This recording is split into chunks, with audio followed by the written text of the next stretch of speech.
Aujourd'hui, dans Voyons et Transformons, le podcast qui explore le spirituel, le prophétique et le Je pratique. suis d'ailleurs descendant direct de la famille de Mohammed, le prophète de l'islam. Je suis d'arrière-plan musulman d'origine algérienne par mon père. Donc, ce qui fait que j'ai grandi dans cette voie.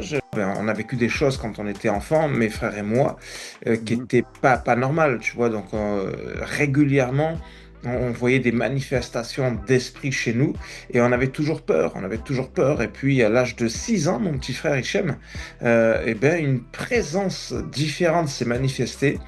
Et cette présence était éclatante de lumière. Et cette présence a dit à mon petit frère, ne t'inquiète pas, je suis Jésus. Et de venir à l'église. Mais Ouais. à cause de l'excellence de leur témoignage, je ne pouvais pas dire non. Donc, je suis venu à l'église. Et quand je suis parti à l'église, là, j'ai entendu clairement une voix me parler et me dire, mais quand on veut décortiquer la parole de Dieu, là, on entre dans du Ouais. couscous royal extraordinaire qu'on est en train waouh, la cherchoura, moi je préfère la cherchoura, mais un plat Ok. algérien, mais voilà, la pasta chuta pour les Italiens, c'est ou le foufou pour les Congolais, je sais pas, mais en tout cas, on commence à découvrir des saveurs extraordinaires quand on commence à décortiquer à partir de la langue originale. Moi, je dirais que le premier diplôme, le réel diplôme, c'est le terrain. Et Mhm. si tu n'es pas capable de supporter les coups, si tu n'es pas capable de supporter l'humiliation, le rejet, les moqueries, si tu n'es pas capable de faire face aux peurs, ton diplôme, il vaut rien. Je veux dire, servir Dieu, c'est une vie d'abandon. Donc, il faut que l'Église retrouve son identité en Christ, que les chrétiens n'aient pas honte de dire qu'ils sont. N'hésitez pas à liker la vidéo si elle vous plaît. Et si vous êtes nouveau sur la chaîne, n'oubliez pas de vous abonner et d'activer la notification pour ne rater aucune de nos prochaines vidéos. Allez, on commence. Alors bonjour à tous, Joël ici pour Vision et Transformation. Aujourd'hui, nous avons un nouveau podcast très intéressant. Je vais vous présenter un ami de longue date, un serviteur de Dieu. Certains pourraient même l'appeler un missionnaire, mais nous l'appelons pasteur. Parce que bon, il est très actif, il a sillonné le monde pour servir le Seigneur. Il pourra nous dire de long en large. Aujourd'hui, nous allons aborder plusieurs thèmes. Nous allons parler de l'islam, nous allons parler de beaucoup de sujets, hein, le service au Seigneur, comment ça se passe aujourd'hui dans le 21e siècle. Mais tout simplement, il va nous présenter qui il est. Il s'appelle Garib Garziz. C'est un ami que je connais depuis une quinzaine d'années. Nous avons fait beaucoup de choses ensemble ici et c'est une joie de vous le présenter. Donc, bonjour Garib. Oui, bonjour Joël, tu vas bien? Ouais, je vais bien et toi? Ouais, par la grâce de Dieu, ouais, ça va. Alors, nous allons commencer par une courte prière pour remettre tout ceci entre les mains du Seigneur. Allons-y. Ouais. Seigneur notre Dieu, notre Père, nous te remercions pour ce moment que tu nous donnes. C'est toujours une joie de témoigner de ce que tu fais dans nos vies. C'est toujours une joie de discuter, de- d'échanger tout ce que pour les choses que tu as fait dans nos vies, Seigneur, nous voulons te remercier. Et ce moment, nous prions que tous ceux qui vont nous regarder ou écouter soient bénis, soient transformés, soient encouragés et que nous puissions, Seigneur, rentrer dans la maturité, que le corps de Christ puisse rentrer dans la maturité. Je prie que tu conduises notre conversation au nom de Jésus. Amen. Oui, Père éternel, merci encore de m'assister, de nous assister. Que toute puissance de ténèbres soit liée et chassée loin de notre présence. Merci mon Père, mon Dieu, parce que tu utilises des outils, tu donnes des moyens, Seigneur Jésus. C'est pas juste pour se faire connaître, mais c'est surtout pour faire connaître ton nom, pour que ton nom puisse se faire entendre dans toutes les nations, parce que le seul nom qui sauve, c'est le nom de Jésus. Alors merci, Seigneur Jésus, de nous assister, que par la puissance du Saint-Esprit, Seigneur Jésus, nous puissions libérer les paroles qui viennent de toi. Seigneur Jésus, merci de nous épurer, de nous sanctifier et de nous permettre de te donner toute la place dans ce temps que nous partageons ensemble. Pour la seule gloire de ton nom, Seigneur Jésus, j'ai prié. Amen. Amen. La prière est puissante. Tel est ce serviteur de Dieu. Comme je vous dis, vous n'allez pas regretter de rester avec nous. Alors, Garib, allons-y. On s'est rencontrés, je pense, en 2008 ou 2009. Oui. Tu étais encore célibataire à l'époque. Et on a sillonné certains coins ici en Belgique. Et c'était très intéressant. J'ai découvert beaucoup de choses et beaucoup de personnes, beaucoup de serviteurs de Dieu grâce à toi. Euh, mais tu n'es pas arrivé juste comme ça. Tu n'as pas commencé à servir le Seigneur du jour au lendemain. D'où est-ce que tu viens? Quel est ton arrière-plan? Euh, voilà, comment tu peux te présenter et aussi comment tu es venu au Seigneur et maintenant comment tu es rentré dans le service du Seigneur, si tu peux euh, voilà, nous en parler.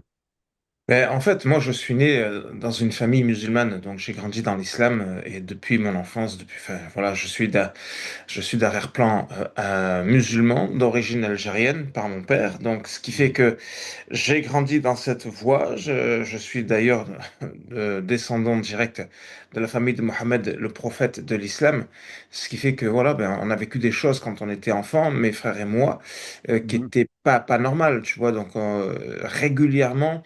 On voyait des manifestations d'esprit chez nous et on avait toujours peur, on avait toujours peur. Et puis à l'âge de 6 ans, mon petit frère Hichem, eh ben, une présence différente s'est manifestée et cette présence était éclatante de lumière et cette présence a dit à mon petit frère, ne t'inquiète pas, je suis Jésus. Et donc mon petit frère ne connaissait pas encore Jésus, mais ce Jésus se présente à lui et à compter de ce jour-là, mon petit frère va arrêter de faire la prière musulmane sans rien nous dire de ce qu'il avait vu. Et puis 2 ans plus tard, quand il avait 8 ans, eh ben, il est tombé malade. On était en France et ça faisait 4 mois que les docteurs n'arrivaient pas à le soigner.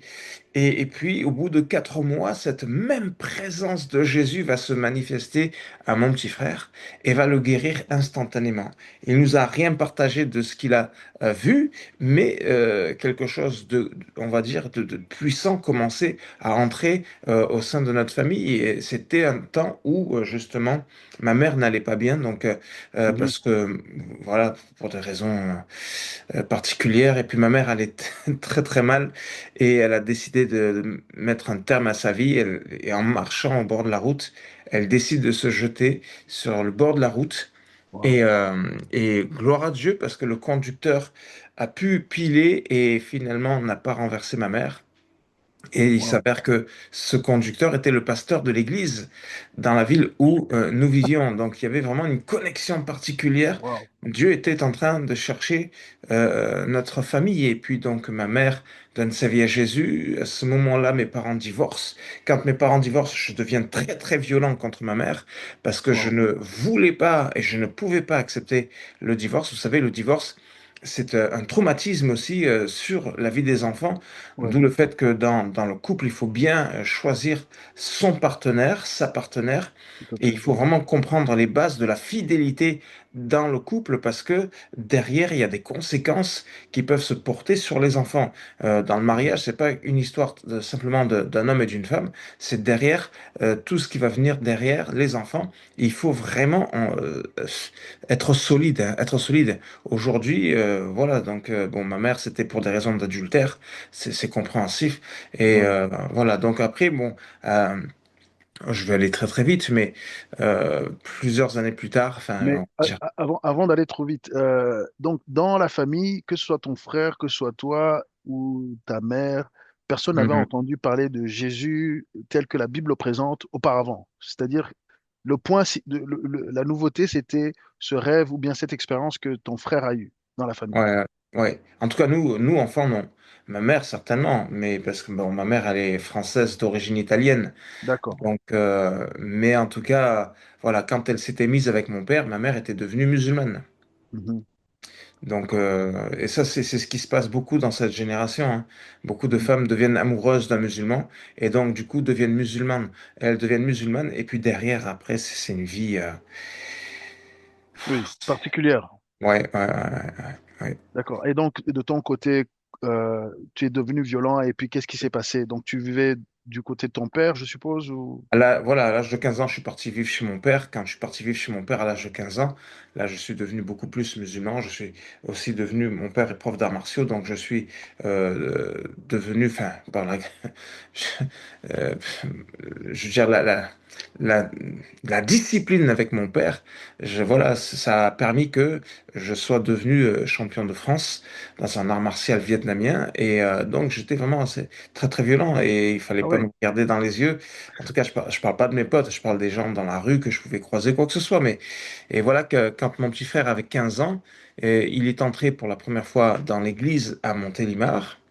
Et Mhm. quand il est rentré à l'église, il a senti la même présence qu'il avait sentie à l'âge de 6 ans et à l'âge de 8 ans. Et quand il a senti cette présence, il s'est dit, là, il y a la vérité. Et à cause de cela, il a donné sa vie à Jésus, il a quitté définitivement l'islam. Et pour moi, ça a été une catastrophe. Pour notre famille paternelle, ça a été une catastrophe, c'était un tsunami. Et Mhm. donc là, là ma haine a grandi contre mon petit frère. Déjà que quand moi, personnellement, dans l'islam, on a grandi avec la haine des juifs, et bien là, maintenant, j'avais la haine des chrétiens à cause de ce que mon petit frère devenait chrétien. Et puis voilà que 2 ans plus tard, mon frère cadet, Reda, lui aussi, devient chrétien. Alors là, c'était une catastrophe. C'est une catastrophe. Oula. Il y en a qui diraient Alléluia, mais dans le contexte chrétien, on dit Alléluia, mais quand on n'est pas dans le contexte chrétien, Ouais. c'est pas du tout Alléluia. C'est cataclysmique, c'est un tsunami. Et puis voilà qu'à l'âge de 20 ans, pour la première fois, j'étais en désaccord avec mon père. Mon père, voilà. Et puis quand j'étais en désaccord avec mon père, là, mon père m'a dit, voilà, tu mets une croix sur moi où tu restes, voilà. Et puis là, donc, n'étant pas d'accord avec mon père m'a renié. Mhm. Et quand il m'a renié, ben, la puissance de l'amour, ça c'est impressionnant, hein, l'amour d'une mère. Ouais. Ma Ouais. mère, malgré ma violence, parce que là, je dis pas grand-chose, mais malgré ma violence, m'a accueilli. Et ça, c'est extraordinaire. Et puis, voilà que j'ai passé un concours. J'ai réussi Mhm. ce concours à la Poste. Donc, sur 5000 candidats, ils prenaient 90 postes.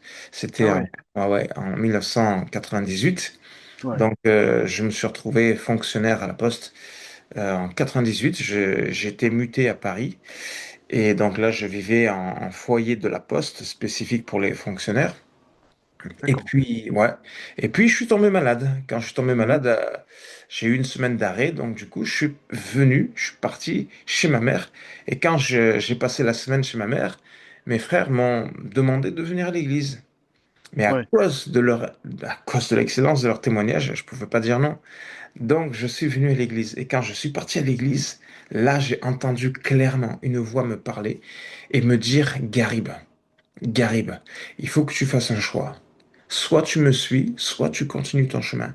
Et j'ai dit à cette voix, parce que pour moi c'était Dieu, parce que c'est pas dans la tête, hein, c'est vraiment une voix claire que j'ai entendue. Ah ouais. Ah oui, oui, oui, c'est pas. Une voix audible. Oui, oui, oui, clairement audible.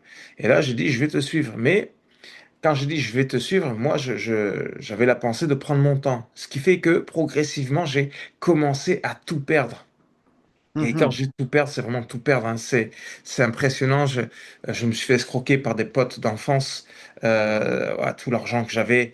Enfin, c'est de la folie. J'ai commencé à tout perdre. J'étais muté. C'était en 2003. Ouais, c'était ouais, en 2000. J'étais muté en Haute-Savoie. Et Mhm. puis là, donc, j'ai un accident de voiture à la poste. Donc, je me suis pris un fossé. Mhm. Voilà, je me retrouve. Déjà, je venais d'emménager en Haute-Savoie, j'avais rien. Et je me retrouve qu'avec un frigo et un matelas, une place. Avec Ah une ouais. minerve pour tenir mon Ton cou, coup. contracture musculaire, voilà, poignet foulé, donc je pouvais plus rien faire. C'est pas l'époque où on avait les appels téléphoniques illimités, hein. On n'était pas dans cette époque-là. Il C'est n'y avait l'époque pas de, Internet, c'est voilà. l'époque du Nokia 3310. Voilà, c'était l'époque où quand tu étais seul, tu étais vraiment seul. Ouais. Ouais, ouais, ouais. Et ah là, c'était un désert terrible. Un désert terrible, c'était de la folie. Et j'avais même pas de quoi cuisiner, même pas un micro-ondes, rien. C'est même pas une gazinière. J'avais que un frigo et un matelas, point, ça s'arrêtait là. Oh là là. Et les journées, c'était l'enfer, mais vraiment l'enfer. Et puis, j'avais un petit carton avec des paperasses, parce que bien sûr, j'avais des papiers, hein, Mhm. avec des vêtements. Et de ce carton, il y a comme une lumière qui jaillit et je m'approche de ce carton. Et quand je m'approche, je vois ça. Quand tu dis une lumière, c'est-à-dire tu perçois une lumière, c'était un Ouais. effet, ça venait de l'intérieur ou bien c'est le soleil qui a brillé dessus? Non, non, non, non, non. Ah, non, non. Il y a une lumière qui se manifeste. Waouh. Donc, je m'approche et puis je vois ça. Pourtant, ça, il n'y a pas de lumière de ce machin. Il n'y a pas de Ouais, technologie, hein, ouais. et voilà. Et puis, je m'approche. Et quand j'ouvre ce livre, c'était une Bible. C'est une Bible, d'ailleurs, qu'une femme chrétienne de l'âge de ma mère avait eu quelques années auparavant le courage de m'offrir. Parce que je dis bien le courage parce que à l'époque, les gens avaient peur de moi. J'étais taillé différemment. J'étais taillé en V. J'étais bien musclé, etc. Et donc les gens avaient peur de moi, mais donc je remercie Dieu pour le courage de cette femme qui s'appelle Fernande, Mhm. qui m'a offert ce livre, et j'ouvre au hasard. Et quand j'ouvre au hasard, vous voyez, donc là, ma Bible, voilà, j'ouvre au hasard, je tombe sur cette page, Ouais, et donc c'était Exode chapitre 3, et moi je lis dans ma Bible, hein, donc ouais. celle qu'on m'a offerte, tout en haut à gauche, l'Éternel dit, j'ai bien vu la misère de mon peuple qui est en Égypte, et j'ai entendu son cri à cause de ses oppresseurs, car je connais ses douleurs. Je Mhm. suis descendu pour le délivrer de la main des Égyptiens et pour le faire monter de ce pays dans un bon et vaste pays, voilà, découlant de lait, de miel, etc. J'ai entendu, donc au verset 9, j'ai maintenant le cri des Israélites est venu jusqu'à moi et j'ai vu l'oppression que leur font subir les Égyptiens. Et donc, quand je dis ça, Mhm. pour moi, c'était vraiment une dimension Réma, comme si c'était Dieu qui me parlait, qui me disait, voilà, j'ai entendu, j'ai vu la misère de ta vie et je suis descendu pour te délivrer. Ce qui était fort, c'est que je sentais la proximité de Dieu. Alors que quand j'étais musulman, on disait toujours que Dieu est loin et s'intéresse pas à nous. Mhm. Voilà, et il aveugle qui il veut, il éclaire qui il veut. Mais là, non, j'étais en train de vivre une proximité de Dieu que je ne connaissais pas. Et à partir de cet instant-là, j'ai commencé à dévorer ce livre. Et donc les journées qui étaient des déserts terribles pour moi, d'un seul coup, je ne voyais plus le temps passer parce que j'étais en train de manger ce livre. Et puis, j'arrive dans l'évangile, bien sûr, Matthieu, Marc, Luc, Jean, je découvre Ouais. la vie de Jésus. Parce Mhm. que j'ai entendu parler de Jésus quand j'étais dans l'islam, mais je Ouais. connaissais pas sa vie. Je connaissais, voilà, je savais que c'était un faiseur de miracles, mais je savais pas sa vie. Et puis, tout en lisant l'évangile, j'arrive au moment où c'est l'évangile selon Jean au premier chapitre, et là, waouh, là, ça frappe mon cœur. Je suis en train de lire, et qu'est-ce qu'il est écrit? Au commencement était la parole, et la parole était avec Dieu, et la parole était Dieu. Dieu. Elle était au commencement avec Dieu, tout a été fait par elle, et rien de ce qui a été fait n'a été fait sans elle. En elle était la vie, et la vie était la lumière des hommes. Et ça, c'était quand je lis ce passage. Alors, les chrétiens, quand ils lisent, je pense pas qu'ils réalisent la puissance de ces mots. Mais moi, quand j'étais musulman, je connaissais cette parole islamique qui disait en arabe, Sidna Isa kalimat Allah. Sidna Isa kalimat Allah, ça veut dire le Seigneur Jésus est la parole de Dieu. Ça, Mhm. c'est ce qu'on dit dans l'islam. Et là, Wow. c'est comme si l'Esprit de Dieu m'a apporté une révélation. Jésus, donc c'est pas simplement Jésus, c'est le Seigneur Jésus est la parole de Dieu. Et ici, quand je lis ça, je vois qu'au commencement était la parole était avec Dieu, la parole était Dieu. Et là, je suis en train de réaliser ce jour-là, en novembre 2000, que la parole et Dieu, c'est la même chose, qu'en fait, Jésus et Dieu, c'est la même Ouais. chose. En fait, Ouais. Jésus, il est la parole de Dieu qu'on peut entendre sur terre. Il est la voix de Dieu sur terre. Il est la manifestation de Dieu que l'on peut voir sans mourir. C'est pas un Mhm. deuxième Dieu, c'est la forme que Dieu prend pour que l'humain puisse le voir au travers l'incarnation de Jésus. Et c'est là Ouais. que je réalise que finalement, oui, les chrétiens ne sont pas polythéistes, mais que les chrétiens croient en un seul Dieu. Donc, voilà, c'est ça qui est magnifique. Donc, Dieu a créé l'homme à son image. En nous, on est corps, âme, esprit, et on est créé à l'image de Dieu, le Mhm. Père, le Fils et l'Esprit de Dieu. Et c'est pas trois dieux, c'est pas plusieurs dieux, c'est sous cette forme qu'on a été créé. Mhm. La triunité de Dieu, elle est parfaite, nous, elle est imparfaite. Mais, Mhm. euh, mais voilà, donc c'est ça qui est extraordinaire. Et puis là, Ben oui, c'est là que je vois que les murailles de ténèbres qui étaient en moi tombent, j'ai la révélation. Parce que pour avoir la révélation, il faut voir la lumière, il faut la comprendre, il faut la saisir. Et quand la Ouais. lumière vient, les ténèbres disparaissent. Donc là, Mhm. tout devenait clair pour moi, tout devenait clair. Et je comprends à ce moment-là que Jésus a vraiment donné sa vie pour moi. Je donne ma vie à Jésus. Et c'est impressionnant parce que c'était en novembre. Bon, mon arrêt se prolongeait encore 3 mois et demi, donc j'ai eu 4 mois d'arrêt au total. Mais les 15 Ah oui. premiers jours, voilà, les 15 premiers jours, j'étais seul dans mon logement.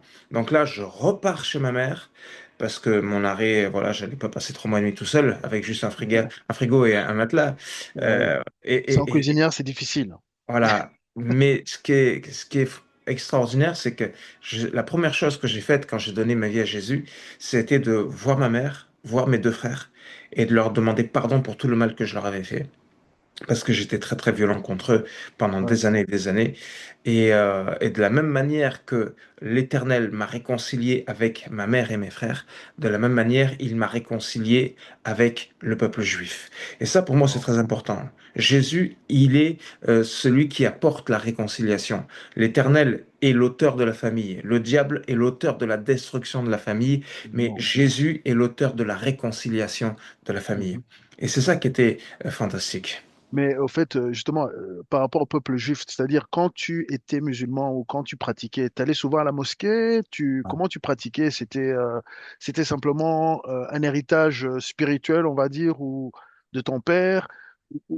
Comment, parce que la haine des juifs que tu dis, est-ce que elle est innée comme cela en pratiquant ou c'est encouragé dans les conversations? Comment ça se passe? C'est enseigné, c'est enseigné. C'est enseigné, Ouais. Oui, d'accord. oui, c'est enseigné. C'est coranique, hein. La haine du juif, c'est coranique, c'est islamique. Donc, même dans l'islam, hein, on dit bien qu'à la fin des temps, si un juif fuit et qui se cache derrière un arbre, même l'arbre va dénoncer le juif. C'est pour dire à quel point il y a vraiment la haine contre le juif. Après, il y a Hmm. beaucoup de choses, hein, voilà, je suis pas là pour cataloguer, mais il y a Non, non, des, non, c'est juste pour comprendre un peu le... non, non, non, on grandit avec, voilà, c'est toujours les mots contre les juifs dans l'entourage, donc c'est une réalité. Ouais. Et d'ailleurs, je trouve ça triste, hein, parce que en réalité, les juifs et les arabes, en Ils réalité, sont ils assez sont frères, proches ils sont culturellement, frères. ils sont proches, même la langue, Euh, il y a des ressemblances. oui, mais Isaac et Ismaël étaient frères, hein. Ils n'étaient pas Oui, cousins, hein. Donc oui, tout ils à étaient fait, frères. Tous les tout deux à sont fait, fils d'Abraham. Donc tout à fait. voilà, on parle des Arabes et des Juifs, mais en fait les Arabes et les Juifs sont de la même famille en Ils sont de la réalité. même famille, Ils ont ouais. le même père et c'est Ouais. leur père, c'est Abraham. Mhm. Voilà. Mais pourtant Jésus dira de ceux qui se disent voilà, nous avons pour père Abraham. Jésus leur dira, vous avez pour père le diable parce que vous n'êtes pas capable d'entendre ma parole. Donc, oui, il y a la notion d'avoir pour père Abraham, mais Ouais, au-delà d'avoir cette notion d'avoir pour père Abraham, ce qui est important, c'est de comprendre la réalité de l'identité de Dieu en tant que père. Parce que si tu comprends que tu as pour père Abraham, mais que tu n'es pas réconcilié avec Dieu, ton père, c'est le diable, c'est le ouais. shitan. Donc Mhm. voilà, Abraham doit pouvoir nous ramener au Père créateur. Ouais. Abraham n'est pas créateur. Mhm. C'est la foi d'Abraham que nous sommes héritiers, en effet. Alors, et donc, tu commences à... Donc, tu es réconcilié avec ta famille, en tout cas, ta mère et tes frères. Et qu'est-ce qui se passe au niveau du boulot? Les choses changent? Est-ce que, ou bien même toi, au niveau de ton expérience, est-ce que le ciel est plus bleu? Est-ce que les couleurs sont meilleures? Comment tu vis cela intérieurement? Ou est-ce que tu as des combats? Est-ce que tu as des cauchemars? Je sais pas, ça dépend pour beaucoup de gens, Non, mais surtout en ceux qui fait, viennent d'un héritage spirituel différent. ouais. Ouais. En fait, ce qui se passe, c'est que quand moi j'ai donné ma vie à Jésus, forcément, tout change. Parce que ta façon de voir, ta façon de percevoir, ta façon de penser, ta façon de parler, tout change. Ça veut dire que du jour au lendemain, il n'y a plus de gros mots qui sortent de ma bouche. Du jour au lendemain, la création devient merveilleuse. On n'est plus dans la vision de se dire on est dans un monde pourri, etc., ou Mhm. le racisme, etc. Mais on commence à aimer d'une nouvelle manière. Mhm.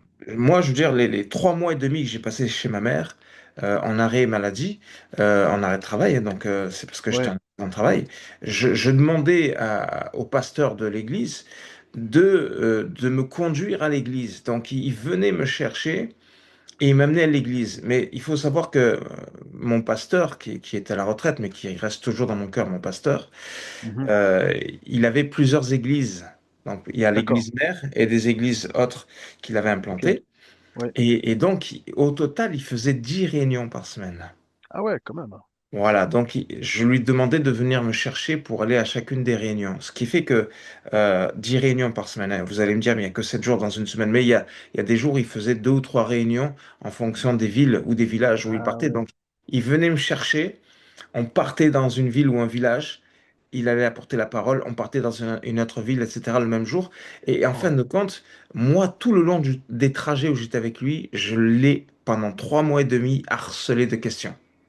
J'avais une faim de fou, je voulais tout savoir, parce que moi j'avais été enseigné sur des choses fausses concernant l'évangile. Il fallait que je Ouais. fasse la lumière par rapport à la vérité. Je pense que en 3 mois et demi, j'ai appris beaucoup plus que beaucoup pourraient apprendre en plusieurs années, parce que j'étais en relation privilégiée. D'ailleurs, mon pasteur pourrait le témoigner, mais c'est ça qui est bon, la soif, la soif. Et je Ouais. trouve que ce qui est dommage dans le monde chrétien, c'est que beaucoup perdent la soif. Beaucoup se lassent très vite. Et la parole, je sais pas, mais c'est quelque chose qu'on ne peut pas vomir. On ne peut pas vomir la parole. Mhm. Et il faut Ouais. savoir vraiment lire la parole entre les lignes, parce que nous, on a une Bible en français. Alors, si Ouais. c'était les Italiens, c'était en italien, pour les Espagnols. Mhm.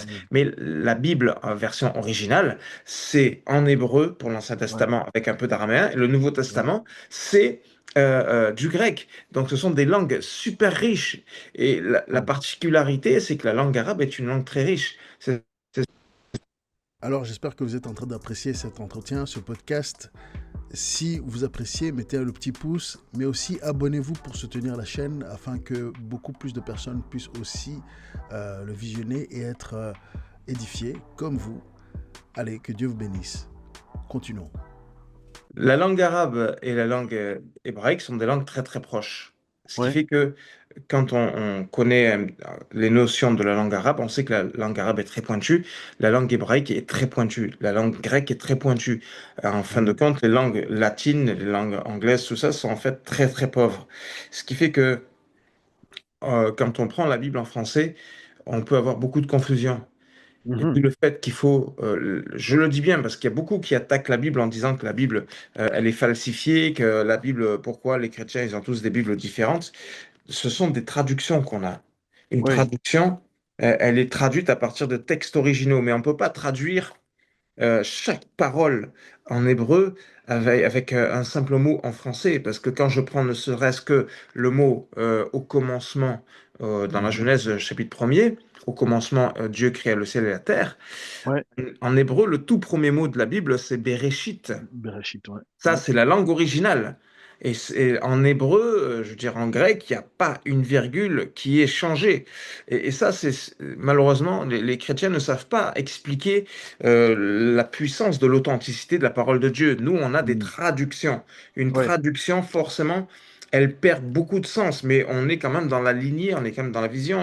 Et quand on prend ne Ouais. serait-ce que le premier mot de la Bible au commencement, Bereshit, le tout Mhm. premier mot, Bereshit, donc, le Bereshit, il y a la notion en hébreu de ce qui se dit, la racine c'est resh, la racine c'est roche, on parle d'une secousse, et roche c'est quoi? C'est la tête, c'est le commencement, c'est le sommet des montagnes, c'est la hauteur des étoiles, c'est le chef des animaux. C'est le chef de l'homme, c'est le chef de la famille, c'est le chef des sacrificateurs, c'est le chef des armées, et Ouais. ça va même jusqu'à dire c'est le premier-né. Donc finalement, par le chef des sacrificateurs, Dieu créa le ciel et la terre. Mhm. Par le chef de la famille, Dieu créa le ciel et la terre. Par le chef des armées, Dieu créa le ciel et la terre. Par le premier-né, Dieu créa le ciel et la terre. Donc tout de suite, on comprend, quand on prend l'hébreu et qu'on décortique l'hébreu, la langue originale, que Ouais.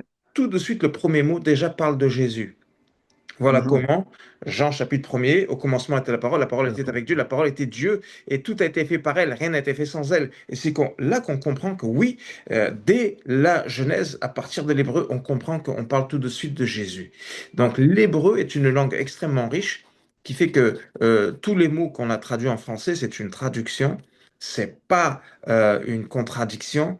On est dans un sens simple, mais quand on veut décortiquer la parole de Dieu, là, on entre dans du Ouais, couscous royal extraordinaire qu'on est en train waouh, la cherchoura, moi je préfère la cherchoura, mais un tout à plat fait. algérien. Mais voilà, la pasta asciutta pour les Italiens, voilà, c'est ou le foufou pour les Congolais, je sais pas, mais en tout cas, on commence à découvrir des saveurs extraordinaires quand on commence à décortiquer à partir de la langue originale. Oui, Et et pour ceux qui ne te connaissent pas, je pourrais dire que le mot décortiquer revient souvent dans tes prédications. C'est quelque chose que tu aimes beaucoup, hein, d'explorer la langue et derrière ce qu'on nous lisons en français ou en anglais d'ailleurs. Et c'est une de tes spécialités, je pourrais même dire, pour avoir suivi quelques-unes de tes présentations, prédications, enseignements. Et d'ailleurs, justement, ben, avant d'arriver à ce que tu fais pour le Seigneur, donc justement, donc tu es là à suivre ce pasteur, à le bombarder de questions, à aller dans les 10 villes, non, les 10 prédications ou 10 rencontres par semaine, et ça développe quoi en toi? Qu'est-ce que tu deviens à partir de là? Parce que 3 mois, c'est comme un cours accéléré dans la ouais. connaissance de la parole et qu'on sort. Est-ce que tu commences à vivre des expériences spirituelles? Est-ce que tu as des rêves? Qu'est-ce qui t'arrive? Est-ce que tu as envie de prêcher directement? Parce que, Non, non, non, non, j'ai pas la vision de prêcher. Mhm. Moi, mon espérance, c'est déjà que ma famille soit sauvée. Ok, Déjà, et puis c'est que tout le monde soit sauvé. Ça, c'est tout de suite ce qui vient en moi. Ça, c'est la première chose. C'est d'accord. l'envie que tout le monde soit sauvé, que tout le monde échappe au jugement éternel et que tout le monde soit vraiment réconcilié avec Dieu. Ça, c'est la première pensée qui me vient. Mais tu sais, c'est bizarre, hein, la vie chrétienne, parce que quand tu donnes ta vie à Jésus, Oui, t'es heureux comme pas possible. T'es heureux comme pas possible. Et après, tu vas vivre des combats. Moi, tu vois, pour mon baptême, le 6 mai 2001, c'est là où je me suis fait baptiser d'eau, oui, par immersion. mhm, Et oui, parce qu'il faut être conforme à la parole de Dieu. oui, oui, Et ce jour-là, moi, j'ai invité mon père, j'ai invité ma famille et ma famille paternelle. C'est là que j'ai vu le rejet, c'est là que j'ai vu les oui, menaces. oui. Moi qui pensais que ma famille viendrait, personne n'est venu. Au contraire, c'était une catastrophe. Et donc, les menaces grandissantes, moi, je voulais même plus entendre parler de musulmans ou d'Algérie à cause des Ah, menaces. À cause des il y a eu comme un menaces. rejet, ouais. Mhm. Ouais, ouais, une protection. Oui, Et, euh, et c'est que 3 ans après, 3 ans plus tard, en 2003, quand je faisais un jeûne de 3 jours secs, sans boire ni manger, ouais, non-stop pendant 3 jours, le troisième jour, il y a un chrétien qui m'appelle et qui me demande, je sais même pas comment il a eu mon numéro de téléphone, moi je le connaissais pas vraiment, je lui ai pas donné mes coordonnées, mais il m'appelle et il me demande si je veux faire partie d'un comité pour faire connaître l'évangile aux musulmans dans une région en France. Et comme c'était le troisième jour de mon jeûne et prière, je me suis dit, ça c'est un appel de Dieu. Et c'est mhm, là où je comprends que le Seigneur, dans Actes chapitre 26 notamment, quand il a sorti Saul de Tarse, de là où il était, il l'a fait sortir pour le ramener vers ses frères et pour les faire passer des ténèbres à la lumière. C'est là que je ouais, comprends que le Seigneur a un appel. Et cet appel, c'est que je puisse retourner vers ceux de la patrie de mon Père pour les amener à la véritable lumière. Et ça, c'est à partir de 2003 que j'ai commencé à œuvrer ouais, pour présenter l'évangile aux musulmans. Et ça, d'accord, c'est un très très gros fléau, malheureusement, chez les chrétiens, parce que les chrétiens ne savent pas présenter l'évangile, ils savent pas présenter Christ, ils savent pas parler de Jésus. Donc, et le problème, c'est quand on reste avec notre patois chrétien et qu'on ouais, veut s'adresser à des musulmans ou même à des non-musulmans, on se comprend entre chrétiens, mais les non-chrétiens ne comprennent pas notre langage. Or, le ouais, problème, c'est de savoir se faire tout à tous. Ça, c'est un ouais, verset essentiel du Nouveau Testament, c'est de savoir se faire tout à tous. Ça, c'est ce que dira l'apôtre Paul. Donc, se faire tout à tous, c'est comprendre la culture, comprendre la langue, comprendre la mentalité et savoir comment présenter un message. ouais. Et ça fait partie des qualifications que j'ai parce qu'en 2006, bien sûr, j'ai fait une formation au sein de l'AIF Agapé, qui est une branche de Campus for Christ, Ok. pour savoir comment présenter l'évangile au Mhm. peuple musulman et savoir comment mettre en place des campagnes pour pouvoir atteindre des nations. Et voilà, en 2013, j'ai été ordonné à l'école biblique Christ for the Nations à Ouais. Dallas, Texas. Donc, il y a tout un cursus. Mais après, bon, le diplôme, c'est que secondaire. L'important, c'est pas le diplôme. L'important, c'est l'expérience, c'est le vécu. Parce Ouais. que si on a des diplômes, mais qu'on n'a jamais été sur le terrain, ça sera compliqué. Moi, je dirais que le premier diplôme, le réel diplôme, c'est le terrain. Et Mhm. si tu n'es pas capable de supporter les coups, si tu n'es pas capable de supporter l'humiliation, le rejet, les moqueries, si tu n'es pas capable de faire face aux peurs, ton diplôme, il vaut rien. Je veux dire, servir Dieu, c'est une vie d'abandon, c'est une vie de renoncement, c'est une vie où on comprend. Moi, je me suis retrouvé plusieurs fois dans des campagnes, en France notamment, où ça se Mhm. finissait en course-poursuite, en voiture. Parce qu'il y a dans des quartiers, c'est des ghettos et des musulmans radicaux nous pourchassaient en voiture. Moi, je me rappelle même dans un quartier, il y avait c'était pas un imam, mais c'était le musulman radical du quartier. Et Mhm. nous, on faisait du porte-à-porte pour offrir l'évangile aux habitants dans le quartier. Je dirais pas le nom de la ville ni le nom du quartier, mais C'est pas nécessaire. voilà, quand je suis descendu avec mon ami Karim, et quand on a vu, ils étaient une quinzaine de Ah ouais. musulmans. Ah ouais, une quinzaine de musulmans. Et ils avaient un DVD qu'on offrait partout, hein, un DVD Ouais. sur le film de Jésus en arabe pour qu'ils connaissent l'histoire de Jésus.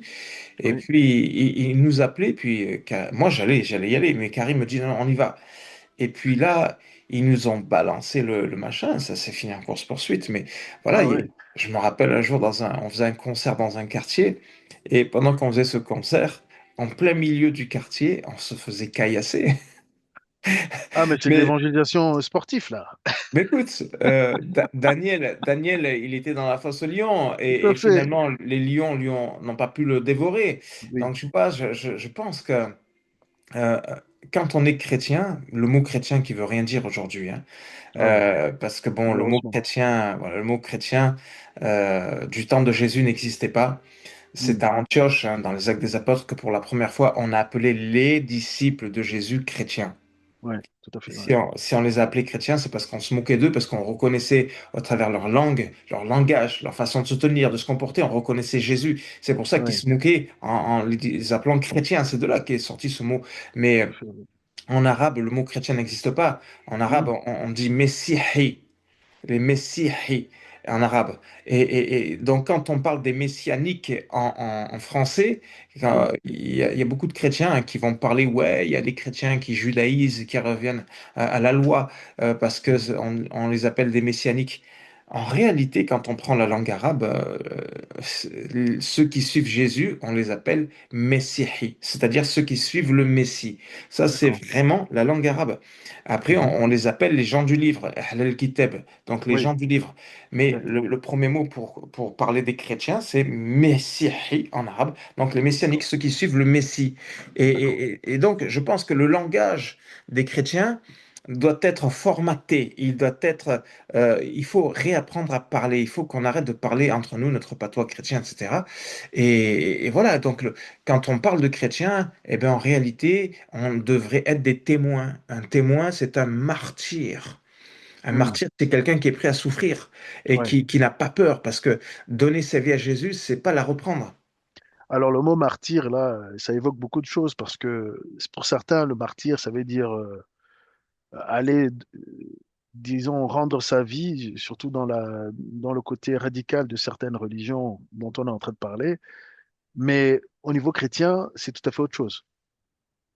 Est-ce que tu peux parler de la différence? Parce que martyr, aujourd'hui, ça aussi, on a entendu ceux qui se font martyrs ou qui sont martyrs. C'est un mot qui a pris plusieurs sens aujourd'hui, vu les différents événements qu'on a pu vivre, même en France, en Belgique et ailleurs. Mais écoute, tu sais, dans le monde, on parle beaucoup de l'islamophobie, d'accord? Oui, oui, On parle beaucoup de l'homophobie. Oui. D'accord? Concrètement parlant, mais là, là, je parle avec des mots concrets, hein. Oui, oui. Concrètement parlant, quand on parle d'islamophobie ou quand on parle d'homophobie, Oui. en réalité, euh, on va dire qu'on est islamophobe pour une quantité de musulmans qui sont vraiment, alors je suis obligé de dire la vérité, le nombre de musulmans persécutés dans le monde, il est petit, même si c'est toujours trop grand.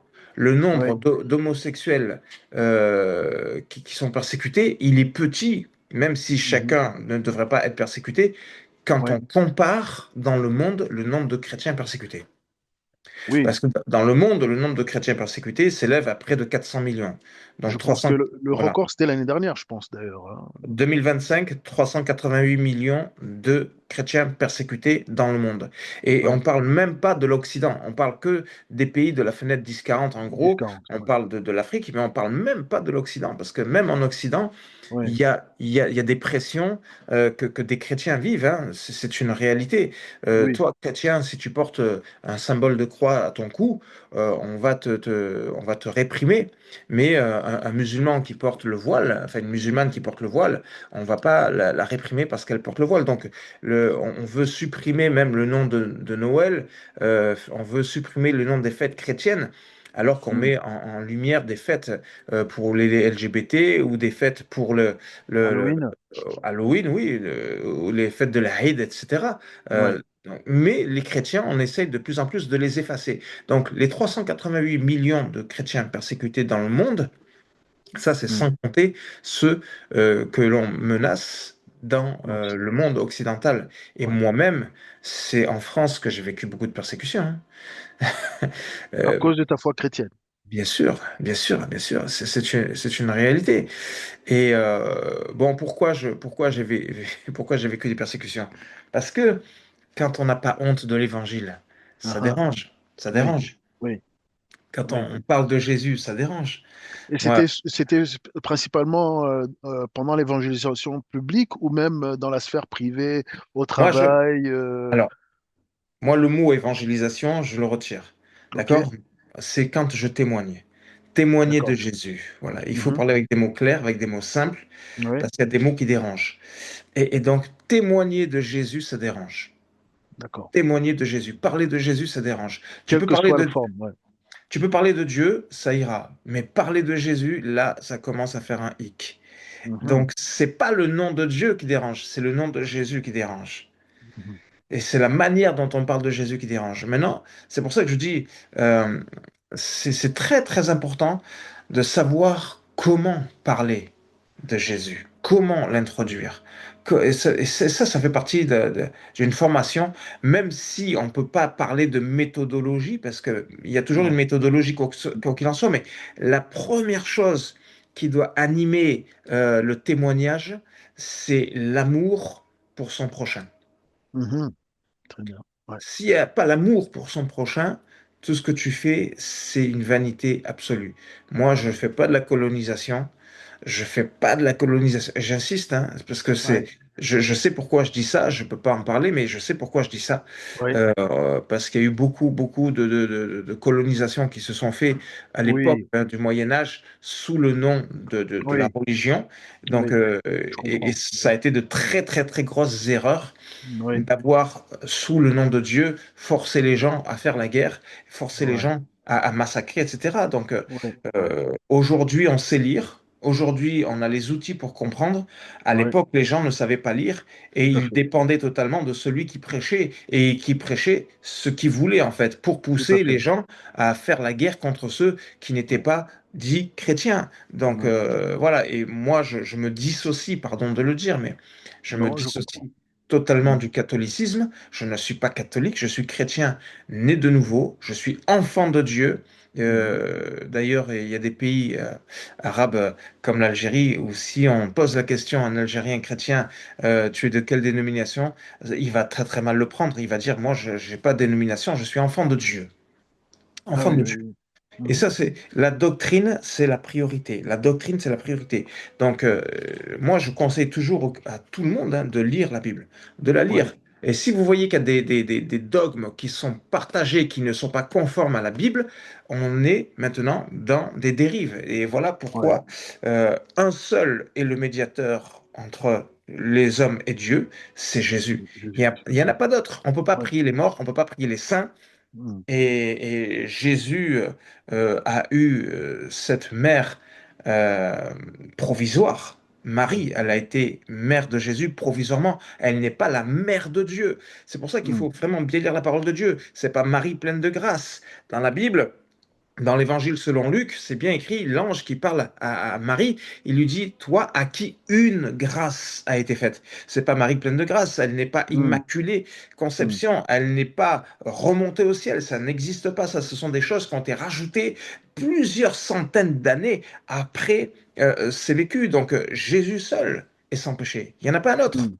Et Ouais, ouais. Jésus seul est médiateur, il n'y en a pas un autre. On ne peut pas prier un prophète, on ne peut pas prier un saint, on ne peut pas prier un mort. Il n'y a que Jésus que nous pouvons prier parce qu'il est vivant. Parce Tout qu'il à est fait. vivant.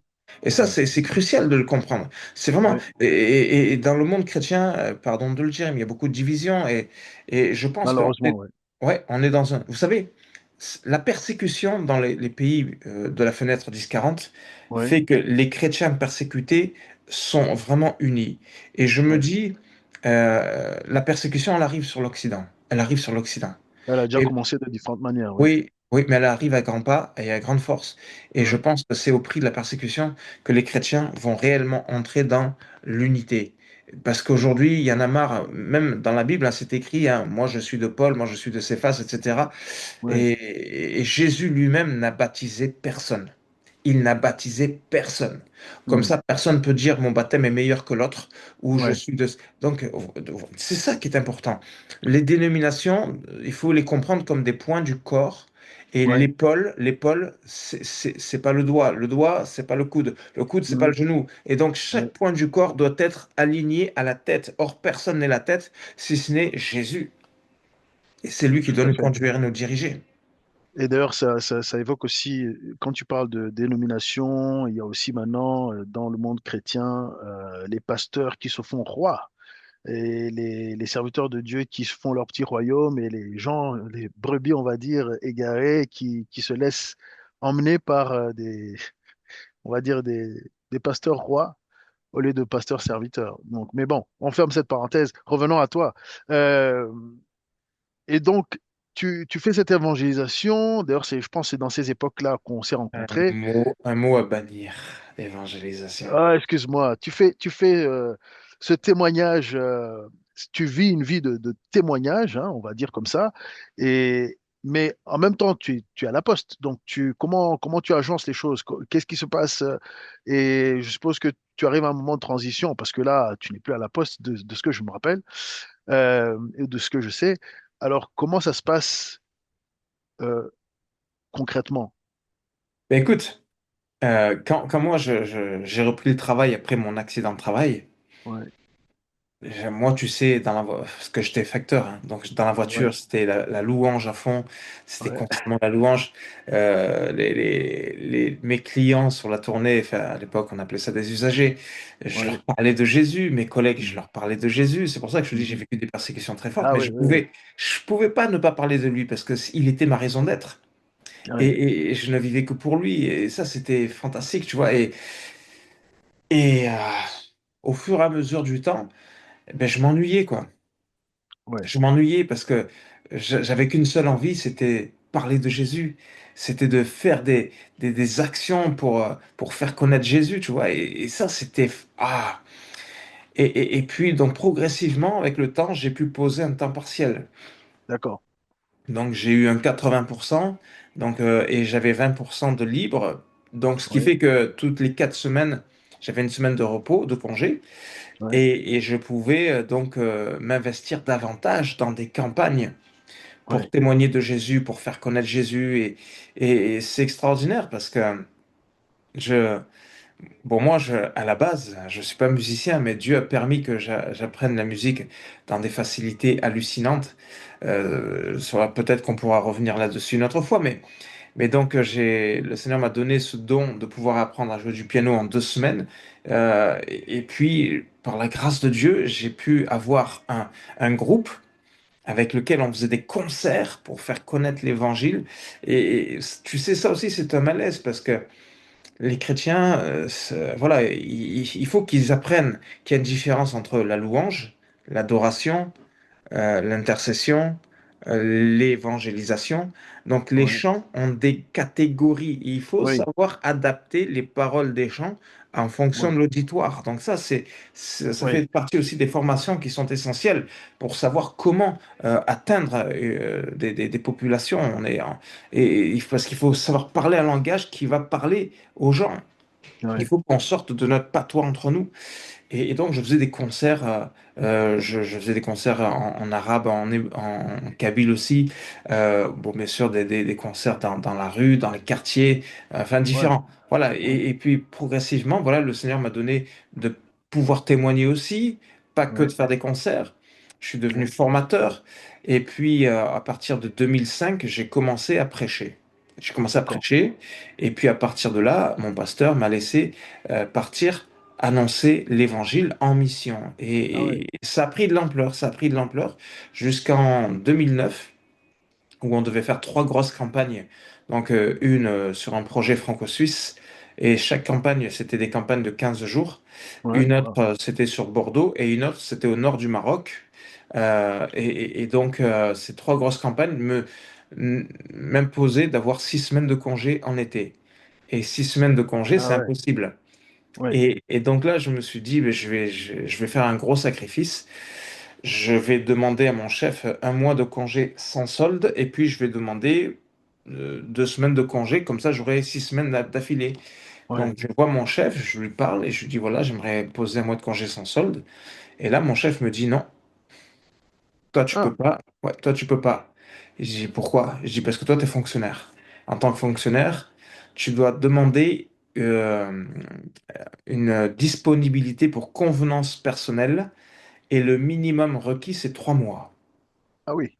Ouh, Alors là, franchement, je te dis la vérité, j'étais mal. Parce que 3 mois, je veux dire, sans salaire. un mois sans salaire, à la rigueur, ouais. Mais 3 mois, comment tu fais pour payer ton loyer, Bah pour ouais. payer tes charges? Moi, je dis, c'est impossible. Je rentre chez moi, j'étais malheureux. Je me mets à genoux, je prie. Parce que moi, quand je suis Mhm. pas bien, je suis à genoux, je prie. Et quand je prie, c'est pas dans la tête, hein, c'est clair, c'est audible, ça vient de l'extérieur. Et j'ai cette voix qui me parle et qui me dit, Garib, Garib, qu'est-ce que tu veux? Tu veux avoir tous tes salaires et pas de mission, ou tu veux me donner 3 mois et avoir 1 mois et demi de mission? Et là, quand Ah, Dieu me parle, alors là, moi, c'est cash.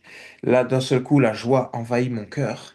ouais. Et là, je sais ce que j'ai à faire. Là, je me lève, je suis dans la joie, j'écris ma lettre de demande de disponibilité pour convenance personnelle pour une durée de 3 mois.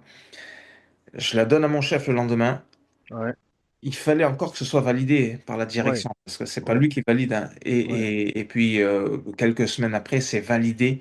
Et donc là, gloire à Dieu, je peux faire ces trois grosses campagnes. Et c'est ça qui est extraordinaire, parce que pendant ce 1 mois et demi, pendant ces 6 semaines de mission, Mhm.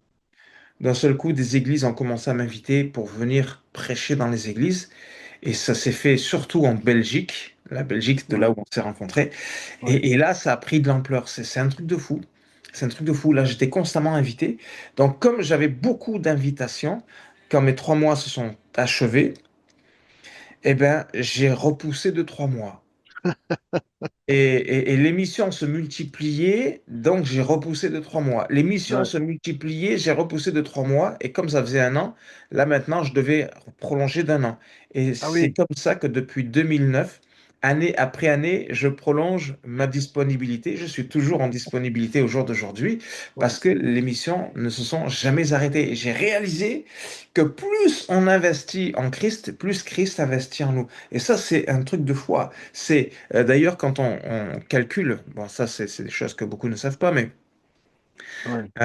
Non, euh, mais raconte-nous, parce que justement, la vie par la foi en Europe, aux États-Unis, on en entend beaucoup parce qu'ils ont ils ont la culture, on va dire, de donner, d'être généreux. Même les non-chrétiens le font parce qu'il y a une culture derrière. Mais en Europe, tout ce qui est finance, les gens, ils ont du mal, les pasteurs, ils ont du mal même à toucher le mot. Mais justement, raconte-nous un peu cette vie de foi et comment le Seigneur a agi dans ta vie. Bah écoute, euh, moi franchement, la vérité, ça devait être en 2001 ou 2002. euh, Quand j'étais en train de conduire, le Seigneur m'a parlé, et il m'a dit, il m'a donné mon appel. Je vais pas le dire, je le donne pas parce que je suis pas là pour dire mon appel et je le dis jamais d'ailleurs. Et quand le Seigneur m'a donné mon appel, bien sûr, j'étais dans une joie euphorique, mais je disais, Seigneur, mais comment je vais faire? Parce que on a toujours des charges à payer, le Oui. loyer, l'électricité, l'assurance, etc. Comment je vais faire? Et je me disais, c'était pas possible. Mais le Seigneur, au fur et à mesure des années, a élagué. Il a Mhm, élagué. Et en mhm, fin de compte, euh, dans le monde chrétien, beaucoup investissent dans des projets. Beaucoup investissent mhm. dans la bourse, beaucoup Ouais, investissent dans des actions, beaucoup ouais, cherchent des rentabilités financières. ouais. Et franchement, je dis la vérité, tout ça, c'est des choses secondaires. Mhm. Des choses qui sont, pour moi, abstraites. D'accord. Mais ce que m'a fait réaliser le Seigneur, c'est l'investissement dans le royaume de Dieu. Matthieu 6, 33. Ouais. L'investissement dans le royaume de Dieu. Et pour moi, je n'ai vu rien d'autre de plus important que d'investir dans le royaume de Dieu. Rien de Mais, plus important. et ça veut dire quoi un peu? Parce qu'il faut démystifier cela. Je pense que ça vaut le coup de passer un peu de temps dessus. Investir dans le royaume de Dieu, pour toi, ça veut dire quoi? Est-ce que ça veut dire... qu'est-ce que ça veut dire? Est-ce que c'est donner de l'argent aux pauvres? Est-ce que c'est donner de l'argent à un prêtre, à un pasteur, à qui? Investir, c'est déjà du temps. Déjà, Ah, c'est le temps. Déjà, c'est le ouais. temps. Parce que moi, tout le temps que j'avais, je le donnais au Seigneur. C'était Mhm. impressionnant. C'était de la folie, hein. Franchement, je veux dire, moi, je suis fou, hein. Je suis fou, mais ceux qui me connaissent le savent, parce que je suis un fonceur de dingue, hein. Je suis un fonceur de Ouais, dingue. ouais. Je veux dire, quand j'ai donné ma vie à Jésus, j'étais tellement tout feu, tout flamme, que je dormais à peu près en moyenne 1 à 2 heures par jour. Et tu Une à faisais quoi deux le reste du temps? Parce que quand j'étais pas au travail, j'étais au téléphone, toujours à encourager des frères, des sœurs, Ah oui, etc. J'étais dans l'encouragement. Ça, c'est de l'investissement. tout à fait. L'investissement, c'est prendre soin, c'est appeler, c'est encourager, fortifier, consoler, etc. Ouais. Donner de... Ça, ça fait partie de l'investissement. Mhm. Je dis franchement la vérité, si la parole de Dieu nous invite à exhorter, à nous exhorter les uns les autres, si les chrétiens s'exhortaient réellement, s'ils prenaient soin de chacun, il n'y aurait pas besoin de psy aujourd'hui. Parce que aujourd'hui, on va voir des psys parce qu'on n'a plus d'amis en qui se confier et on n'a C'est plus vrai. les compétences, on les a oubliées, on a effacé les compétences du don de la fraternité. Donc, et ça, vous savez, euh, moi, je me rappelle, un jour, bon, j'étais dans la rue, je m'étais acheté un bon kebab. C'est bon, un bon kebab. J'aime les Et, kebabs. et puis, il y a quelqu'un qui me demande de l'argent dans la rue. Hmm. Eh bien, je lui ai donné mon kebab. J'avais plus Oui. l'argent pour acheter un kebab pour moi, mais je lui ai donné mon kebab. Donc ça, c'est un investissement. On investit dans le royaume de Dieu. Jésus dira, euh, je crois que c'est dans Matthieu 25 de mémoire, hein, je le prends très très rapidement, mais Mhm. c'est pas prévu que ce soit partagé, mais voilà, dans Matthieu 25, si je me plante pas, euh, Tu peux citer la citation, on va trouver les références. voilà, à partir du verset... à partir du verset 31, je vais lire à partir du 31. Ok. Mais lorsque le Fils de l'homme viendra dans sa gloire, avec tous Mhm. les anges, il s'assiera sur son trône de gloire, toutes les nations seront assemblées devant lui, il séparera les hommes d'avec les autres, comme le berger sépare les brebis d'avec les boucs. Ouais. Et il mettra les brebis à sa droite et les boucs à sa gauche. Tu vois. Alors le roi dira à ceux qui seront à sa droite, venez, vous qui êtes bénis de mon Père, recevez en héritage le royaume Hmm. qui vous a été préparé dès la fondation du monde. Car j'ai Hmm. eu faim et vous m'avez donné à manger. J'ai eu soif et vous m'avez donné à boire. J'étais étranger et vous m'avez recueilli. Nu et vous m'avez vêtu. J'étais Hmm. malade et vous m'avez rendu visite. J'étais en prison et vous êtes venus vers moi. Alors les justes lui répondront, mais Seigneur, quand avons-nous vu avoir faim, ou t'avons-nous vu, ou t'avons-nous donné à manger, ou avoir soif, ou t'avons-nous donné à boire? Quand t'avons-nous vu étranger et t'avons-nous recueilli ou nu et t'avons-nous vêtu? Et quand avons-nous vu malade ou en prison et sommes-nous allés vers toi? Et le roi leur répondra, en vérité, je vous le dis, dans la mesure où vous avez fait cela à l'un de ces plus petits de mes frères, c'est à Mhm. moi que vous l'avez fait. Ensuite, Ouais. il dira à ceux qui seront à sa gauche, retirez-vous de moi, maudits, allez dans le feu éternel, c'est-à-dire la Wow. géhenne, Ouais. préparé pour le diable et ses anges, c'est-à-dire que l'enfer n'a pas été préparé au départ pour les hommes, il a été préparé au départ pour le diable et ses anges. Tout à fait. Car j'ai eu faim et vous ne m'avez pas donné à manger, j'ai eu soif et vous ne m'avez pas donné à boire, j'étais étranger et vous ne m'avez pas recueilli, nu et vous ne m'avez pas vêtu, malade et en prison, vous ne m'avez pas rendu visite. Alors ils répondront eux aussi, Seigneur, quand avons-nous vu avoir faim, soif, étranger ou nu ou malade ou en prison et ne t'avons-nous pas rendu visite au service? Ouais. Alors il leur répondra, en vérité, je vous le dis, dans la mesure où vous n'avez pas fait cela à l'un de ces plus petits, c'est à moi que vous ne l'avez pas fait. Et Ouais. ceux-ci iront au châtiment éternel, mais les justes à la vie éternelle. Voilà comment l'amour est la base de la foi. Si Ouais. tu as la foi, mais que tu n'as pas l'amour, alors ta foi, elle est morte. Si ta foi, elle est morte, ça veut dire que tu n'as pas la foi. Tout à fait. Parce Tout à que fait. la foi engendre des œuvres. Et les œuvres, c'est l'investissement. Tu peux pas dire, parce qu'il y en a beaucoup hein, qui sont vraiment dans de l'utopie spirituelle, ils disent, voilà, je suis sauvé par la grâce. Ok, c'est vrai, on est sauvé par grâce. Ouais. Mais si tu n'aides pas ton prochain, si tu ne rends pas visite à ton prochain, si tu prends Ouais. pas soin de ton prochain, eh ben ta foi, elle vaut rien du tout. Elle vaut rien Ouais. du tout. Et là, je renvoie bien sûr sur le livre de Jacques. Hein, je vais pas Ouais, vous tout à lire ce fait. passage, mais voilà, si on n'est pas capable de prendre soin de son prochain, d'aller voir son voisin, d'aller Ouais. bâtir des relations, même si le voisin peut être agressif, mais de chercher à bâtir des ponts d'amour fraternel, alors Ouais. on n'a pas compris l'évangile. Jésus dira, je ne suis pas venu pour les bien portants, je suis venu pour les malades.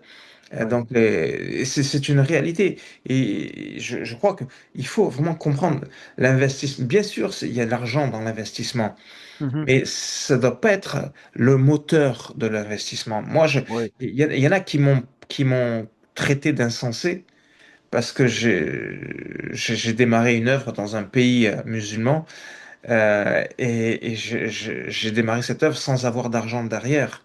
Mhm. Et on m'a dit que j'étais insensé parce qu'avant de partir pour démarrer une œuvre, une église, eh ben, il faut d'abord avoir l'argent. Mais j'ai dit, mais si je dois d'abord avoir l'argent, c'est plus de la foi.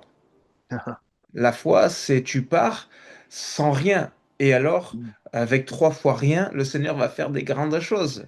Ouais, tu pars avec Mais une parole, tu pars avec une promesse de Dieu, avec une mission que Dieu nous donne intérieurement. Tout à fait. la foi, au jour d'aujourd'hui, il faut pas, pardon de dire ce que je veux dire. Hein. Il faut dire, on est là pour Ah, ça. ok, ok. Le leadership est trop rentré dans l'Église. Ah, ah. Le leadership est trop rentré dans l'Église et le leadership est un principe d'entreprise. C'est pas un principe du royaume de Dieu. Ouais, On n'est pas là pour faire des leaders, on est là pour faire des serviteurs. ouais. Je suis pasteur. Mais la Bible dit que toute l'œuvre, toute la parole n'est l'œuvre que d'un seul pasteur. Un seul pasteur, c'est qui? C'est Jésus. Il Jésus. est le véritable pasteur. Ouais, Alors si la Bible nous enseigne qu'il n'y a qu'un seul pasteur, alors que la Bible nous enseigne au travers l'apôtre Paul que, mm, il a levé les uns comme prophètes, les autres comme apôtres, les autres comme évangélistes, les ouais, autres comme pasteurs et docteurs, comment on peut parler de pasteur alors que la Bible dit que tout est l'œuvre d'un seul pasteur? En réalité, nous, humains, on est loin d'avoir la perfection de Jésus. On ne pourra d'ailleurs jamais l'avoir. On aura toujours des lacunes, on fera toujours des ouais, erreurs, on fera toujours des ouais, fautes, quoi qu'il en soit.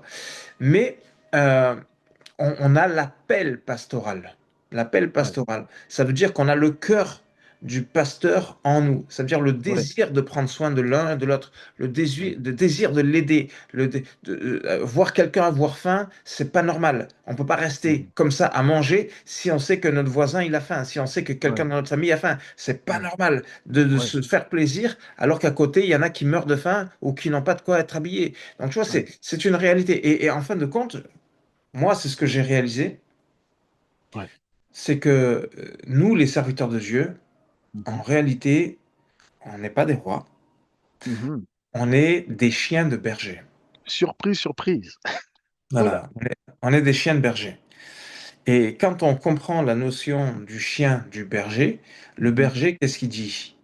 Ben, quand il veut rassembler le troupeau, il dit au chien, va rassembler. Et puis le Ouais. chien va courir, va Ouais. rassembler le troupeau. Et quand il y a un loup, eh ben, le berger envoie le chien pour attaquer le loup, pour défendre les brebis. Donc Ouais. voilà, en fin de compte, quand on comprend la notion de service, Mhm. qu'un serviteur de Dieu doit avoir. C'est pour ça que moi, ça m'agace quand on est vu comme des stars. On n'est pas des stars. La seule star que je reconnaisse, c'est Jésus.